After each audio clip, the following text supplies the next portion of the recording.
और अभिवादन के साथ झारखंड के एक ज्वलंत विषय पर, विशेष करके इस प्रदेश के अंदर जो हमारे नौजवान संघर्ष कर रहे हैं, युवाओं के रोजगार के विषय को लेकर के, उसी के साथ साथ नौजवानों के द्वारा बड़ी संख्या में हमारे युवा जो अनुबंध के आधार पर, आउटसोर्सिंग के आधार पर और संविदा के आधार पर विभिन्न विभागों में आज कार्यरत थे, उनको लेकर के मैंने विधानसभा के माध्यम से ये प्रश्न किया था।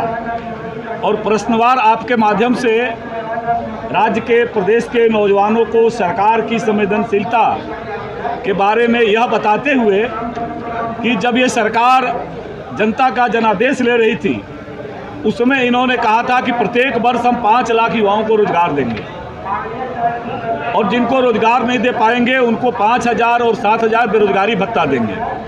हमने सरकार से ये जानना चाहा कि राज्य के विभिन्न विभागों में संविदा, अनुबंध और आउटसोर्सिंग के कर्मी हजारों की संख्या में कार्य कर रहे हैं। सरकार ने कहा कि नहीं, ये काम नहीं कर रहे हैं।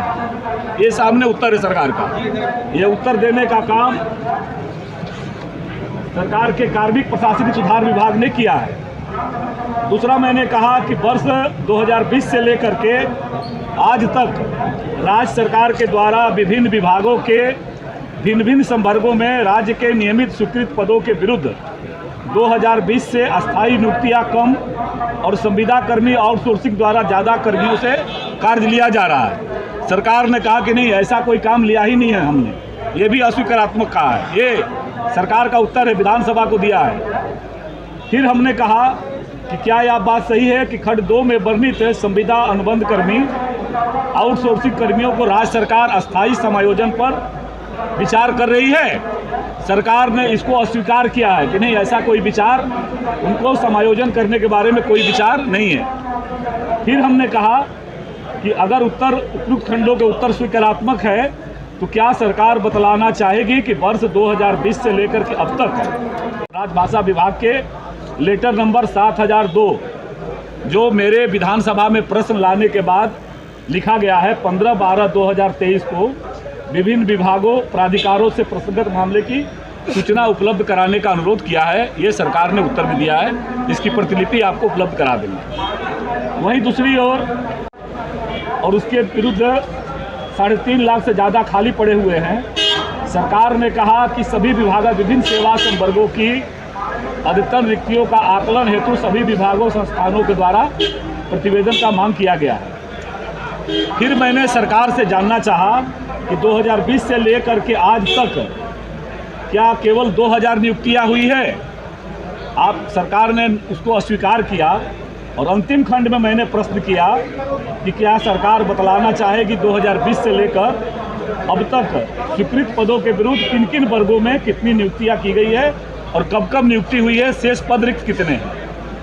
मैं आपके माध्यम से ये वर्ष 2020 से लेकर के जो सरकार उत्तर दिया है वो आपके माध्यम से प्रदेश के युवाओं को बताना चाहते हैं।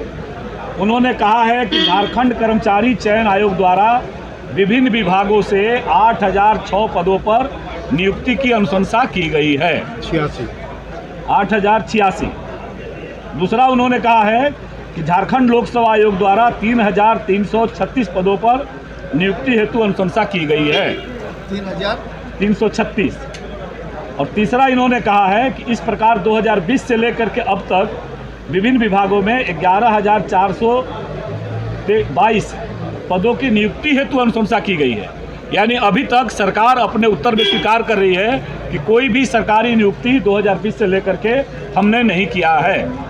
वहीं दूसरी ओर उन्होंने कहा है कि झारखंड कर्मचारी चयन आयोग के माध्यम से विभिन्न सेवा संवर्गों में 44,970 रिक्त पदों की नियुक्ति हेतु अधियाचना प्रेषित की गई है, जिसके विरुद्ध 36,765 पदों के विरुद्ध विज्ञापन प्रकाशित किया करके प्रक्रिया प्रारंभ की गई है।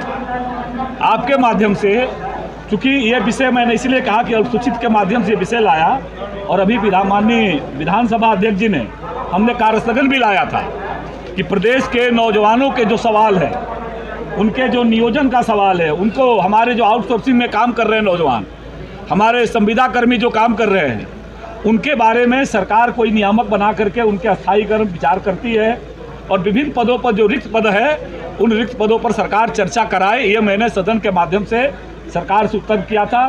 सरकार ने जो उत्तर दिया था ये उत्तर संतुष्टिदायक नहीं था और ये उत्तर आप समझ सकते हैं कि सरकार ने अपने उत्तर में स्वीकार किया कि अभी तक हमने कोई नियुक्ति प्रक्रिया नहीं की गई है। विगत 4 वर्षों में सरकार केवल आवेदन निकाला गया है, उसको विज्ञापन निकाला गया है, इसी बात को सरकार ने स्वीकार किया है। तो इससे अंदाज़ा कर सकते हैं कि सरकार युवाओं के प्रति जो झूठे वादे नारे दे करके आई, हमारे आउटसोर्सिंग में काम करने वाले हजारों लाखों कर्मी, हमारे संविदा पर काम करने वाले कर्मी, उनके बारे में सरकार की न तो नीति स्पष्ट है और न नीयत स्पष्ट है और न सरकार नौजवानों के रोजगार के विषय पर संवेदनशीलता के साथ किसी प्रकार का भी कार्रवाई करने को तैयार बैठी है।